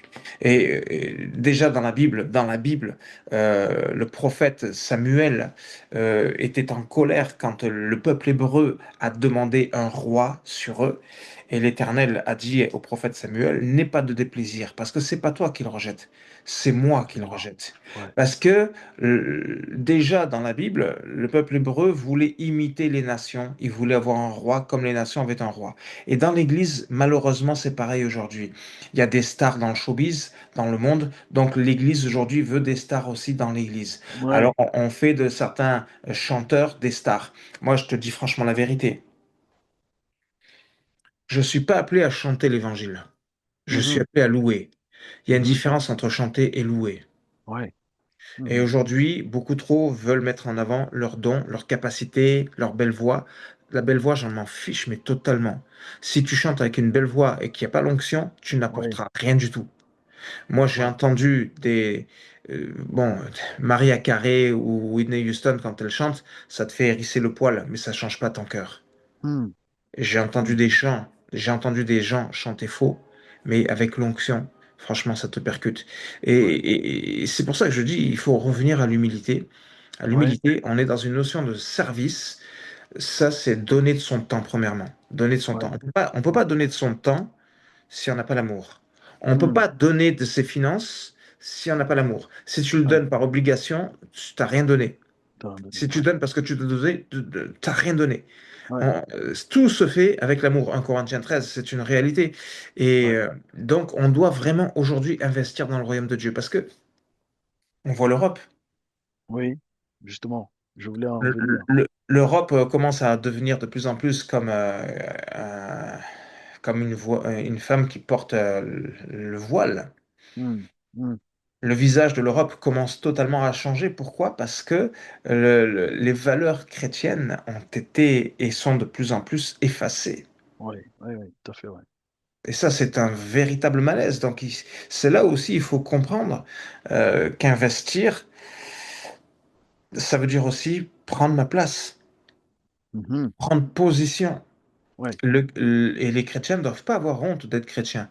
Ils doivent pas Ouais. avoir honte de dire qu'ils sont chrétiens. Ils ne doivent pas avoir honte de parler de Jésus. La laïcité, à la base, c'est pas une loi qui a été établie pour interdire de parler de sa foi. C'est une loi qui a été établie pour le respect de la pratique de chacun. Ouais. Pour Or que les gens soient aujourd'hui, libres, quoi. Oui. voilà, or aujourd'hui, on nous emprisonne Oui. C'est devenu autre chose. et on a fait de la laïcité une religion Oui. Tout à fait. que l'on impose. Oui, tout à fait. Et ça, c'est un malaise. Et c'est là où je dis les chrétiens doivent s'investir. Ils doivent vraiment s'investir. Et justement, parlant de l'Europe, quelle est ta vision? Parce que là, malheureusement, le temps avance et à mon avis, il faudra faire une partie 2. Mais avant d'arriver à la fin, justement, parlant de l'Europe, l'Église et l'Europe, ou bien l'Occident, l'Occident qui commence à perdre, qui a carrément perdu ses valeurs, qui a accueilli l'euthanasie dans plusieurs pays de l'Occident, qui a accueilli l'avortement, et qui, justement, ne veut plus entendre parler de Jésus, en tout cas d'un point de vue officiel ou ouvert. L'Église dans tout ça, l'Église que tu appelles à être, et que le Seigneur d'ailleurs dit qu'il vient pour une Église sans ride ni tache, une Église qui n'a pas honte de l'Évangile. comment ça se manifeste et aussi, vu que les rassemblements deviennent parfois même difficiles, et puis on a connu le Covid, et comment l'Église, de manière pratique, quelles sont des consignes que tu pourrais donner ou des conseils pour, si par exemple il fallait qu'on retombe dans un autre lockdown comme il y a eu pour le Covid, donc confinement, parce qu'il y a eu des confinements, et je sais que toi, tu as commencé une œuvre en ligne grâce au confinement, on va dire, ou bien pendant la période du confinement, qui est toujours euh, euh, présente. Mais qu'est-ce que tu pourrais dire aux chrétiens, comment ils peuvent s'organiser, comment les frères et sœurs en Christ peuvent, quelle est leur perspective, quelle est leur approche face au chaos autour qui semble venir vraiment pour nos âmes. Qu'est-ce que Hmm. tu peux conseiller? Écoute, on est dans un temps où, année après année, on voit de plus en plus l'oppression, la répression, la persécution contre les chrétiens. Ouais. Ça, c'est la réalité. Au jour d'aujourd'hui, on est dans un contexte où on a parlé contre, enfin, quand je dis on, c'est les gouvernements et les Hmm. peuples, ont parlé beaucoup contre Israël en disant que Israël faisait un génocide contre les Palestiniens parce Mhm. que en l'espace de 2 ans de guerre, il y a eu 60 000 morts. Ouais. Sauf qu'ici, on est dans un contexte où, en Iran, en l'espace de 2 jours, et les 2 jours sont passés depuis déjà au moins 10 jours, ou voire 15 Oui. jours, Oui. en l'espace de 2 jours, plus de 40 000 jeunes ont été massacrés en Iran. Alors, je trouve ça étonnant de s'attaquer aux Juifs en disant qu'il y a un génocide, parce qu'en 2 ans, 60 000 Palestiniens ont été tués, et Mhm. la grosse majeure partie, c'était des terroristes. Et Mhm. ici, 40 000 jeunes qui ne sont pas terroristes, qui en ont marre de ce régime de fous en Iran, qui se font massacrer. C'est une boucherie. Et là, on ne parle pas de génocide. On ne parle pas de génocide. Oui, Et c'est la garde spéciale qui font ce genre de massacre, le non? Ou bien, gardien de la Révolution. oui, les gardiens de la Révolution, voilà. Ouais. Mais je trouve ça scandaleux, scandaleux parce que la Bible dit qu'il n'y ait pas deux poids, deux mesures, et c'est ce qui se passe dans le monde. C'est vraiment ce qui se passe. Mhm. Ça veut dire que aujourd'hui, l'Église a la peur de dire. Mhm. Les pasteurs, ils ont peur de dire, parce qu'il Mhm. ne faut pas être mal vu. Mais quand on prend Jean-Baptiste dans la parole de Dieu, il n'avait pas Ouais. peur de dire les choses à Hérode. Oui, oui, tout Et à il fait. disait, et ça dérangeait Hérode, parce Oui, il était pas il était dans l'erreur, ouais. voilà, il était dans Mhm. l'adultère. Ouais. Et tu vois, c'est là où on prend conscience que le Covid, que tu en as parlé, Mhm. ça a été un moyen d'imposer un masque spirituel aux chrétiens. Ça Mhm. veut dire qu'on veut plus que tu parles. On veut plus que tu Ouais, dises des choses qui dérangent. ouais, ouais. Tu vois, et ça, je trouve ça scandaleux. Quand j'entends qu'il y a des pasteurs qui sont partis en prison, qui sont en prison, parce qu'ils ont dit que l'homosexualité est un péché. On veut plus que tu dises la vérité. Mhm. C'est pas le prédicateur qui dit quelque chose qui vient de lui. Il annonce la parole de Dieu. Or, la Ouais, parole de Dieu, on veut plus l'entendre. On veut plus entendre la vérité. La parole de Dieu ne nous invite pas à lapider le pécheur. Elle mhm. invite le pécheur à se repentir. On n'est Ouais, pas en train de lapider qui que ce soit. On n'est pas en train de ouais, menacer qui que ce soit. On est en ouais, train de dire, voilà, ici, on a une vie qui n'est que provisoire. Et la vie éternelle qui nous attend, c'est ce sur quoi il faut investir. Il faut ouais. investir. Donc, Mhm. tu investis pour l'enfer ou tu investis pour le royaume de Dieu. Mhm. C'est là où il faut vraiment comprendre. C'est ton éternité dans laquelle on est en train d'investir. Au jour d'aujourd'hui, ben voilà, ce qui se passe en Iran, coupure d'Internet pour plus que ils puissent partager les massacres. Moi, franchement, je te dis la vérité. Je suis contre l'avortement. Ouais, D'accord? ouais, Mais une personne qui est violée, ouais. je peux pas l'empêcher de demander l'avortement.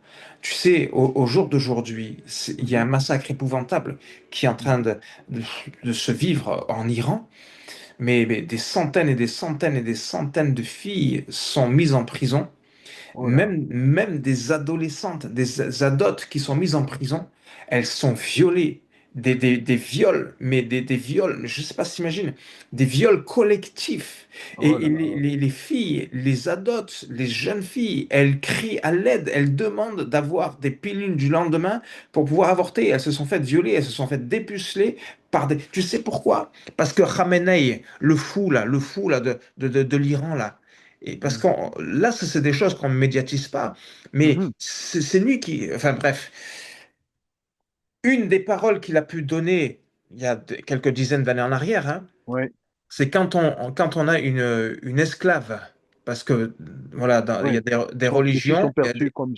des religions où on peut avoir des esclaves femmes. Je n'ai Ouais, pas besoin de dire le nom de la religion. Quand on a ouais. une esclave, eh ben, quand on a pris une esclave dans un pays, lui, Khamenei, dira cette parole, violez-la, Oh pour là là. qu'elle ne puisse pas partir au paradis, qu'elle aille en enfer. Oh Je ne là. sais pas si tu vois la Et, et, folie. et celui qui viole, lui, il ira au paradis, donc. Ouais, non, non, mais je te dis, L'absurdité. oh, il faut que ce régime tombe. Ce régime ne peut plus durer. C'est pas Ouais, possible. C'est pas ouais. possible. Donc, tu vois, on n'est pas des extrémistes. Hmm, Mais est-ce qu'on entend le cri de ceux qui sont massacrés, abusés dans les nations? hmm. Nous, on est là dans un pseudo-confort. Ouais, Et on fait rien pour ceux qui vivent des massacres épouvantables, qui supplient, qui crient à l'aide, qui crient à Dieu. Et tous les jours, nous, on prie, on prie, on prie, on prie, on prie, on prie. ouais, On ouais, investit, on prie, parce que je ouais, crois que l'intervention divine peut se faire. Mais le temps de ces fous doit être révolu. Le temps de ouais, ces fous doit tomber. Et ouais. c'est pas normal. C'est pas normal enfin, moi, je connais. Donc, je mets un frein à ma bouche parce que je veux pas être trop dur, parce que Mais si je me lâche, c'est un truc de dingue. Mais au niveau des prophéties, justement, ce qui se passe en Iran, est-ce que ce ne serait pas une réalisation d'une prophétie sur Elam? Est-ce que ce n'est pas quelque chose qui est en train de se passer où Dieu est en train d'intervenir pour ce peuple-là qui était sous l'oppression d'un en certain point fait, de vue? en fait, l'Iran, c'est l'ancien royaume de Perse. Oui, D'accord? tout à fait, oui, oui. La Perse, c'était une très grande puissance Mhm. à l'époque babylonienne, c'était une très grande puissance à l'époque d'Esther, la reine Esther. Oui, C'était tout pas une à très fait. très grande puissance, hein, et Mhm. qui était beaucoup plus grand que ce qu'est l'Iran d'aujourd'hui. L'Iran actuel, oui. C'était à peu près 4 fois plus grand que ce qu'est l'Iran. Oui, Mais la Bible parlera de la Perse comme une nation pour juger le peuple de Dieu, mais aussi d'une nation d'où va sortir le roi Cyrus. Et le oui, roi Cyrus, dans Ésaïe 45, oui, tout à que fait. l'Éternel va prendre par la main droite. Or, Jésus, il est à la droite de Dieu. Donc, c'est Mhm. une prophétie qui parle du royaume perse, d'où Jésus va se manifester. Et Mhm. ça fait quelques années, et je dis la vérité, qu'en Iran a commencé le plus grand réveil Oui, planétaire. C'est oui. là où il y a le plus de musulmans qui donnent leur vie à Jésus. Et au jour d'aujourd'hui, il y a plus de 6 millions d'Iraniens qui ont donné leur vie à Jésus. Donc forcément, ça dérange. Les Iraniens, ils aiment Israël. C'est le régime qui déteste Israël. Le Oui, régime ne représente pas le peuple. Le peuple n'est oui, pas le régime. C'est un petit peu ce oui, qui se passe dans les nations, dans plusieurs nations en oui. Europe Dans notamment, plusieurs tu vois. nations, Et, oui. et les Français ne veulent pas la guerre contre la Russie. Les Belges ne veulent pas la guerre contre la Russie. Ce sont les fous Oui. qui dirigent, qui veulent se mettre en guerre contre une superpuissance. Mais sacrifier les enfants, mais c'est quoi ces trucs, tu vois? Seigneur ta grâce. Et donc, le roi Cyrus va se lever pour déboucler la ceinture des rois. Mhm. Ça veut dire pour défaire le mensonge de tous ceux qui prônent des soi-disant vérités qui sont en réalité que mensonges. Mhm. Et c'est ce qui se passe en Iran. C'est ce qui se passe en Iran. Et je crois vraiment que Jésus se lève sur l'Iran et qu'il Ouais, va faire justice à l'Iran, que l'Iran va retrouver sa liberté, que l'Iran, ouais. le peuple, je dis bien le peuple, là, parce Oui, que on parle du peuple, oui. on n'est pas là pour parler de géopolitique, on est Non, là non. pour voir le massacre qui est perpétré. Et là, je peux te dire qu'il y a vraiment un génocide. Il y a vraiment Mhm. un génocide. Quand tu vois que les gardiens de la Révolution vont dans les hôpitaux pour achever les jeunes, hein, qui Les se sont survivants. révoltés, qui Mhm. étaient blessés, ils les tuent. Non, mais attends, on est dans un monde de fous. Non, On c'est est sûr que dans ça un passe monde pas de trop dans les fous. journaux, ça se passe pas trop dans les journaux et c'est On bien d'en parle. parler. Ouais, C'est non, bien, non. c'est- c'est bien d'en parler et justement, alors, et nous en Occident, l'Église en Occident, qu'est-ce que nous pouvons faire? Bien sûr, tu as parlé de prière, Et aussi, je dirais, mais même l'avenir pour l'Europe. Tout à l'heure, tu as évoqué la persécution qui augmente et une persécution qui s'organise, qui est institutionnelle tout doucement, qui se met dans des lois. Euh, est-ce qu'il y a des directives que Dieu t'aurait données ou bien par d'autres serviteurs de Dieu, des conclusions sur ce que l'Église peut faire, s'organiser, l'Église locale? Euh, Toi, tu organises des prières, par exemple. Tu organises des prières régulièrement. Euh, je suppose que il y a des choses à faire, mais voilà, est-ce que tu as deux, trois... Écoute, de toute façon, il n'y a pas 36 solutions. Mhm, La première chose, rien ne se fait sans la prière. ok. Deuxième chose, ça c'est un problème aussi chez les chrétiens ne jeûnent plus. Mhm, Nous, on jeûne chaque année, on fait des jeûnes, on fait des gros jeûnes. Il faut vraiment... vous savez, beaucoup de musulmans attaquent les chrétiens en disant, oui, Jésus a jeûné, nous les musulmans on jeûne, mais vous les chrétiens vous déjeunez, vous mangez pas, vous ne jeûnez pas. Oui, oui. et sous prétexte de la grâce, on fait plus de sacrifices. C'est Mhm, faux. Tu sais, les disciples de Jean-Baptiste sont partis voir Jésus en disant, oui, mais nous, on jeûne, pourquoi vous, vous jeûnez pas? Et Jésus va dire, mais les amis de l'époux ne peuvent pas jeûner tant qu'ils sont avec l'époux, mais viendra le temps mhm, où l'époux leur sera enlevé, et là, ils jeûneront. Donc, la vie d'accord. du chrétien doit intégrer la vie de jeûne et prière. Le jeûne, Ouais. c'est hyper important. Et un jeûne typique que tu pourrais conseiller à un chrétien, à un Non, frère, mais à une là, sœur en Christ, c'est quoi? C'est une journée par semaine, deux journées par semaine, être conduit, commencer comment? non, Pour ceux qui mais n'ont jamais fait, par exemple. pardon de dire ce que je veux dire, hein, mais ça me fait doucement rigoler quand j'entends des chrétiens qui disent que quand tu vas jeûner, il faut d'abord que tu le prépares pour pas souffrir. Mais les chrétiens ont peur de souffrir. Mais c'est quoi ce truc-là? Mais nous sommes dans une C'est société quoi ce truc-là? aseptisée, complètement Non, aseptisée. non, non, non, non, non, non, non, non, non, non, non, non, non. Non, non. Les chrétiens cherchent Le croissant est à non, côté. ils cherchent la péridurale spirituelle. Oui, il faut le dire. Voilà. Il faut le Mais reconnaître. la vie de chrétien, c'est pas une vie de pas souffrance, hein. C'est une vie Mhm. de souffrance. Il faut Ouais, accepter la souffrance. C'est oui, une réalité. L'enfantement naturel se fait dans la douleur et c'est pas pour mhm. rien. C'est pas Oui. pour rien. Et il y a un prix à payer. Mhm. Tu vois, et au jour d'aujourd'hui, il faut arrêter de fuir la péridurale spirituelle. Faut arrêter de fuir la persécution, pardon. Mhm. Et la péridurale spirituelle n'est pas bonne. Un chrétien Mhm. qui dit je jeûne, je dois pas souffrir, c'est un non-sens. Mhm. Donc La il faut souffrance. s'y attendre. Oui, c'est Là, le prix. on ne cherche pas à se fouetter, mais quand tu souffres, tu pries encore plus fort. Mhm. Mhm. Mhm. Quelqu'un qui est dans l'épreuve, quelqu'un qui est dans la maladie, Mhm. il prie encore plus fort. Pourquoi Oui, il crie encore plus fort? Parce qu'il souffre. oui, oui. Quelqu'un qui est persécuté, rejeté, humilié, qui est menacé, il va crier encore plus fort. Donc sa prière devient plus forte, plus puissante parce que il y a la notion de souffrance. Et là, on entre dans la dimension de crier à Dieu. Crier à Dieu, c'est quoi? C'est quand la foi est plus forte que le doute. Mhm. Tu vois, donc on est dans un temps où prier, jeûner, c'est très important. Et Oui. ceux qui ont la possibilité de contacter des autorités ou Mhm. de faire des marches, pas Mhm. des marches où on va tout casser, mais des marches. Il y en a qui font des manifestations. Ouais, ça fait partie des principes que l'on peut Oui, faire. oui. Tu vois, mais contacter les autorités pour parler, pour dénoncer une chose, ça fait Oui, partie des choses qu'on peut utiliser. Des fois, les médias. Vous voyez, oui. donc il y a tout un tas de cartes qu'on peut utiliser, mais Mhm. rien ne peut se faire sans, premièrement, la prière et le jeûne. D'accord. Et Non, c'est très pratique. si tu jeûnes et que tu pries, mais que tu n'as pas la compassion, ça sert à rien. Mhm. Parce que ce qui motive ta prière, ce qui doit motiver le jeûne, c'est l'amour que tu as pour les autres. Oui. Parce que quand moi je vois les massacres qu'il y a en Iran, je ne peux pas me satisfaire de mon confort. Voilà pourquoi on est dans notre deuxième semaine de jeûne et prière, parce que on veut que le peuple iranien soit libéré, qu'il soit affranchi, qu'il retrouve sa délivrance.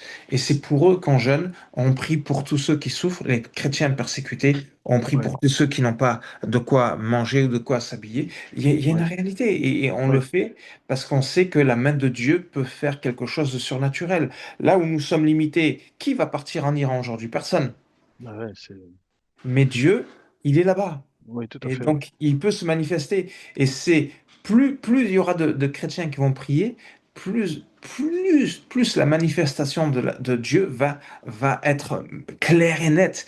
Et on porte, tu sais, en ce moment, je suis beaucoup sur le thème, j'enseigne beaucoup sur le thème de la hanche de Jacob, Ouais. parce que Jacob n'a pas lutté contre Dieu, il a lutté avec Mhm. Dieu. Il a lutté avec. Et ça, il y en a qui confondent, hein. Et il n'a pas été plus fort que Dieu. Mais il a dit à l'ange avec qui il combattait, je ne Mhm. te laisserai pas aller sans que tu m'aies béni. Ouais. D'accord? Mhm. Parce qu'il en avait marre de son identité. Il Ouais. savait que c'était un peureux. Il savait que c'était un lâche. Il savait que c'était un menteur. Il savait qu'il avait escroqué son frère. Il a escroqué son père, Mhm. Jacob. D'accord? Ouais. Et il voulait plus de cette identité. Il en avait marre de fuir. Il avait peur de son propre frère, Ésaü. Et donc, il va dire, je ne te laisserai pas aller sans que tu me bénis. Et donc, l'ange va lui dire, laisse-moi aller. Et il dit non. Et puis, qu'est-ce qui va se passer? Il va le frapper à la hanche. Mhm. Et quand il va le frapper à la hanche, il va dire, Jacob sera plus ton nom, mais Israël sera ton nom. Et c'est ça qui est puissant. Parce que Israël, ça veut dire quoi? Ça veut dire que tu portes l'Éternel à combattre pour toi. Mhm. Tu le portes, tu vois. Ça veut dire que Ouais. tu ne le caches pas. C'est pas moi qui combat, c'est Dieu qui combat pour moi. Et je Ouais. suis convaincu que il combat pour beaucoup, il combat pour nous. Donc il y a cette transformation qui est nécessaire. Cette année 2026 est une année où les nations vont vivre des transformations parce que c'est un temps de jugement dans les nations, un temps où Dieu frappe les nations à la hanche. Il est en train de faire boiter les nations pour que les nations arrêtent de fuir et que maintenant elles fassent face à leur devoir, tu vois. Ouais. Et quand l'ange a frappé Jacob, c'est pour qu'il arrête de fuir son frère.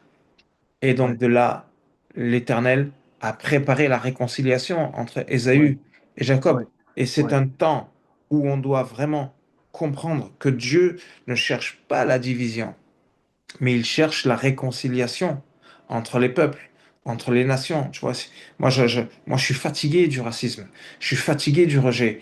Ouais. Et on peut parler du racisme contre les Arabes, contre les Africains, mais il y a aussi le racisme anti-blanc. C'est une réalité. Oui, tout à fait. Aujourd'hui, Ça, il faut le reconnaître, hein. Ça, et quand, c'est absolument voilà. vrai. Ouais. Mais quand je vois qu'un Français, il ose même plus porter un drapeau français parce qu'on va le voir comme un raciste, c'est lamentable. Tu vois, Mhm. l'Algérien n'a pas honte de porter son drapeau algérien, le Marocain n'a pas honte d'avoir son drapeau marocain, le Nigérian n'a pas honte d'avoir son... voilà, c'est le Belge, il a son drapeau belge, le Suisse, il a pas honte. Ouais. Et Ouais. l'Américain, il n'a pas honte d'avoir son drapeau américain, le Canadien, il a son drapeau canadien. Il n'y a que le Français pour qui c'est une tare de pouvoir... Non, le français doit s'accepter dans son identité. Donc cette année Absolument. 2026, elle est là. Dieu frappe les nations à la hanche pour que chacun retrouve et accepte son identité. Ouais. L'identité de chaque nation est très importante. On doit sortir du mondialisme. Le Ouais. mondialisme, on doit sortir, parce qu'on le voit, les manifestations des agriculteurs en France, Oui.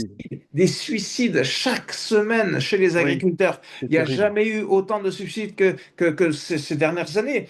Et la France, pour la première fois en 2025, il y a plus de morts que de naissances en France. C'est de la Ouais. folie. Ouais. Ouais. L'esprit de mort qui est en train de l'emporter sur l'esprit de vie. Il est temps qu'on puisse insuffler l'esprit de résurrection, l'espérance. Parce que oui, il faut faire local. Il faut arrêter sous prétexte de compétitivité. On tue Mhm. les entreprises. L'année Ouais. 2025, c'est l'année record des entreprises fermées en France. Et Terrible. 2026, ça annoncerait très mauvais. Donc il Ouais. faut vraiment reprendre le marché local. C'est hyper important. Et il y aurait beaucoup de choses à dire parce qu'on pourrait rester des heures. Mais donc, il faut que l'Église retrouve son identité en Christ, que les chrétiens n'aient pas honte de dire qu'ils sont plus importants que de dire je suis français ou que de dire je suis algérien ou de dire je suis rwandais ou congolais. Le plus Mhm. important, enfant de Dieu. Ça, c'est ma Ouais. première. identité. Et c'est mon identité primordiale, être enfant de Dieu. Moi, je m'en fiche de la couleur de ta peau. Tu sais, quand on saigne, le sang, il a Le tout, rouge. pour tout le monde la même couleur. Ouais, Donc, il faut arrêter les divisions et rechercher comment faire ce travail de réconciliation ouais, tout à dans fait. la doctrine du salut. Ouais.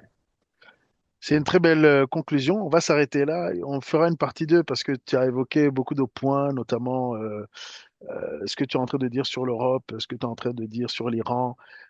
Et aussi, on peut amener des éléments par rapport à la parole de Dieu, le très concret. J'ai encore beaucoup de questions, mais le temps nous presse. Chers téléspectateurs, ceux qui nous écoutent, nous allons sûrement faire une partie 2 lorsque Dieu nous donnera l'occasion. Nous allons, je pense, Garib, tu es d'accord de revenir nous partager tout ce que le Seigneur t'a éclairé. On n'a même pas fini tout sur ton témoignage, mais je pense que tout le monde a été enrichi. Je vais te demander simplement de prier pour ceux qui vivent soit une crise identitaire, tu as parlé d'identité, ceux qui sont persécutés, parce que toi-même tu as été persécuté, il n'y a pas mieux pour comprendre cela, je pense, que celui qui l'a vécu. Il y a ceux qui sont en train de chercher Dieu, il y a ceux qui sont issus d'un arrière-plan d'une religion ou d'une autre et qui sont peut-être persécutés. Est-ce que tu peux faire une prière pour ces gens-là? Et puis, aussi, vous qui nous suivez, je vais quand même demander, enfin, vas-y, fais la prière et puis je ferai un message de conclusion. Hmm. Oui, Seigneur Jésus, merci encore. Merci, Seigneur Jésus, de poser ta main. Mm, Seigneur Jésus, beaucoup sont en crise d'identité. Beaucoup ont peur de l'avenir, Seigneur Jésus, et nous ne sommes pas là pour avoir peur de qui que ce soit ou de quoi que ce soit. Seigneur Jésus, des régimes se lèvent, Seigneur, pour persécuter ton peuple. Des régimes se lèvent, Seigneur, pour nous détruire, pour nous dérober. Mais Seigneur mm, Jésus, je crois de tout mon cœur que on est dans un temps où on ne doit plus être attaché au matérialisme. On ne doit mm, plus être attaché au confort, mais on doit s'attacher à toi plus que tout. Alors Seigneur Jésus, je te demande de tout mon cœur de poser ta main sur tous les peuples, toutes les nations qui sont massacrées, qui sont mm, persécutés, tous les chrétiens qui sont vraiment persécutés, parce qu'il y a une réelle christianophobie dans les nations, dans le monde. mm, Seigneur mm, Jésus, alors merci, merci Seigneur de poser ta main afin que celui qui souffre dans son identité, celui qui souffre peut-être du rejet, de l'humiliation, de l'abandon à cause de sa foi, eh bien Seigneur, qu'il puisse trouver la consolation en toi. Tu es vivant. Tu es vivant et je crois de tout mon cœur que oui, tu peux faire quelque chose dans la vie de quelqu'un et Seigneur, celui qui a besoin d'être restauré dans son identité, celle qui a besoin d'être guérie, Seigneur, d'être vraiment renouvelé, eh bien Seigneur, merci de poser ta main, que ta puissance, l'action de ton sacrifice à la croix puisse se faire valoir, Seigneur, la bénédiction dans la vie de mon frère, de ma sœur, de celui qui entend la prière, Seigneur Jésus.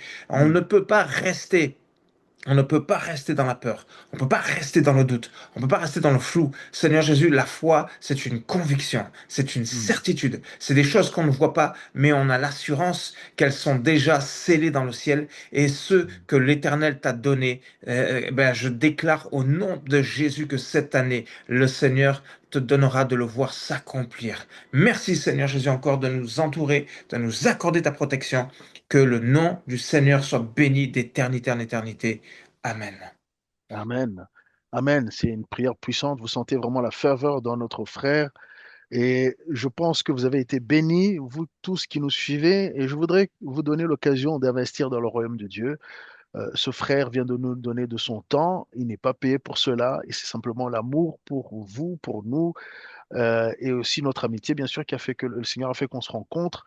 Et je voudrais qu'on ait l'occasion de le bénir parce que nous serons aussi bénis. Il nous a bénis de son témoignage, de ce que Dieu a fait dans sa vie. Et je vous dis, il y a encore beaucoup de choses à dire. On va le réinviter.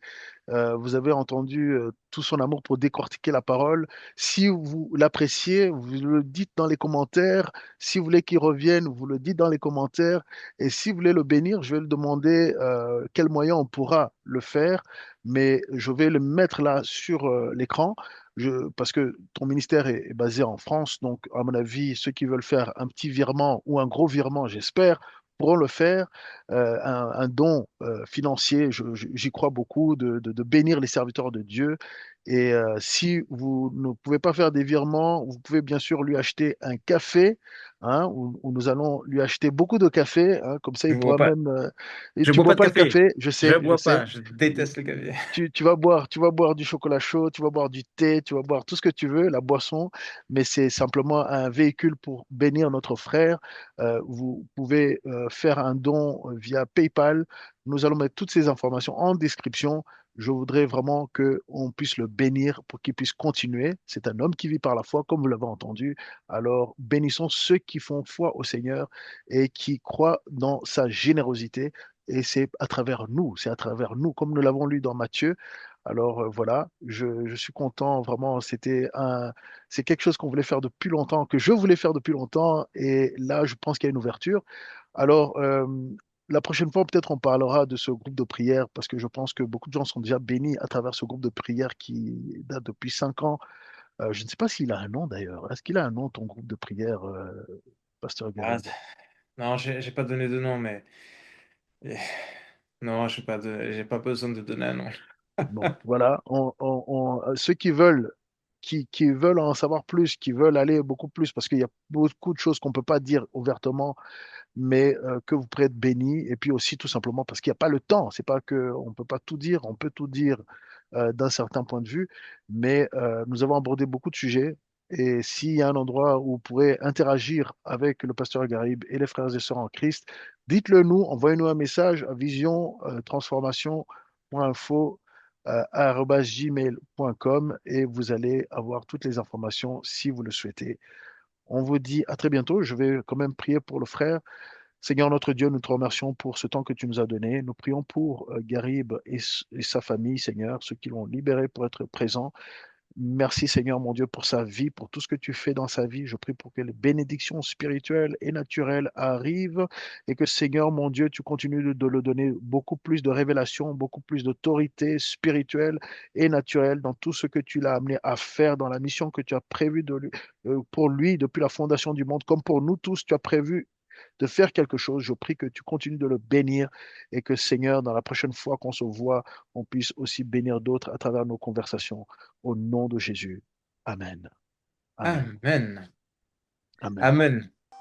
Merci beaucoup. Un plaisir, Garib. On se voit très bientôt sur la chaîne et même hors de la chaîne. Amen. Amen. Vous pouvez désormais nous contacter par WhatsApp, nous envoyer des audios ou des vidéos au numéro affiché sur l'écran ou au lien Google Drive dans la description. Vous pouvez désormais soutenir la chaîne via PayPal ou en nous achetant un café. Les détails sont dans la description.